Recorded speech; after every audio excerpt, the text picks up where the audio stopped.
বন্ধুরা, আপনাদের সবাইকে স্বাগত প্রিয়াঙ্কা সিম্পল লাইফস্টাইলে। তো এই চ্যানেলটা আমার নয়, তো আমার ওয়াইফের অনুরোধে আমি এটাতে ভয়েস কমেন্ট দিচ্ছি। তো এটা একটা হচ্ছে প্রাকৃতিক উপায়ে হলুদ গুঁড়ো কীভাবে আমরা বাড়িতে তৈরি করতে পারি। তো আমি আমার বাড়ির পেছনে একটুখানি জায়গা আছে, তাতে বেশ কিছু হলুদ গাছ লাগিয়েছিলাম। তো এগুলোই মাটি খুঁড়ে খুঁড়ে এখন বার করছি। তো বেশ কিছুটা হয়েছে, প্রায় 1 বালতি মতো। ওজন সঠিক বলতে পারবো না, সেগুলোকে একটু ধুয়ে নিয়েছি। এবারে আমাদের একটা ছোট কাঠের উনুন আছে। এই উনুনটাকে আগে কখনো জ্বালাইনি, প্রথমবার এইবারই উনুনটাকে জ্বালালাম। খুব কষ্ট করে, উনুন জ্বালানো খুবই মুশকিলের ব্যাপার। তো খুব কষ্ট করে উনুনটাকে জ্বালালাম, কেননা আমাদের সেই অভিজ্ঞতা নেই উনুন জ্বালানোর মতন।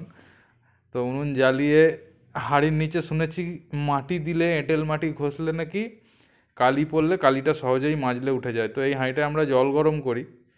তো এই হাঁড়িটাতেই আমরা কাঠ দিয়ে উনুন ধরিয়ে, উনুন ধরানো তো খুব চব্যের ব্যাপার। তো খুব কষ্ট করে ধরিয়ে বেশ কিছুক্ষণ, প্রায় 30 মিনিট মতন দুবার করে হলুদগুলোকে ফুটিয়ে সেদ্ধ করে নিয়েছি।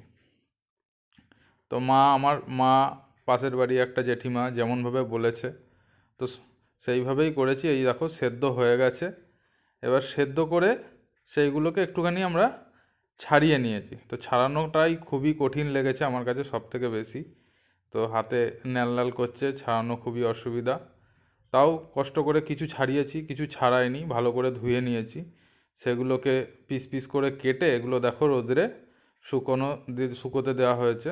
তো শুকিয়েও গেছে বেশ কিছুটা, অনেক দিন দিতে হয়েছে আস্তে আস্তে, অল্প অল্প করে দিয়ে সেগুলোকে এক জায়গায় করে এবারে আমরা বাড়িতেই সেগুলোকে আমাদের মিক্সার গ্রাইন্ডারে এগুলোকে আমরা ডাস্ট করে নিয়েছি।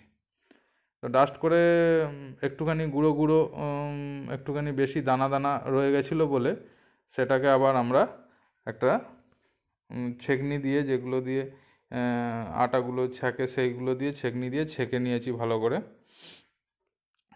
তো হলুদের রঙটা খুবই সুন্দর, একদম অরিজিনাল যেরকম কালার হয় সেরকম। তো দেখো আমরা ভালো করে এটাকে ছেঁকে নিচ্ছি, যাতে কোনো দানা ভাব হলুদের মধ্যে থাকে না। এটা একদম পিওর, এর মধ্যে কোনো রকম কিছু মেশানো নেই। তো ছেঁকে এগুলোকে আমরা এবার কৌটোর ভেতর ভরে নিচ্ছি।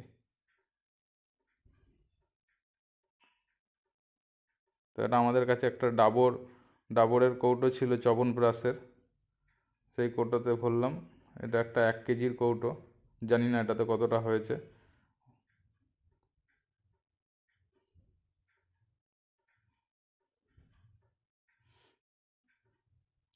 আর একটা মধুর কৌটো ছিল, সেটাতেও ভরলাম।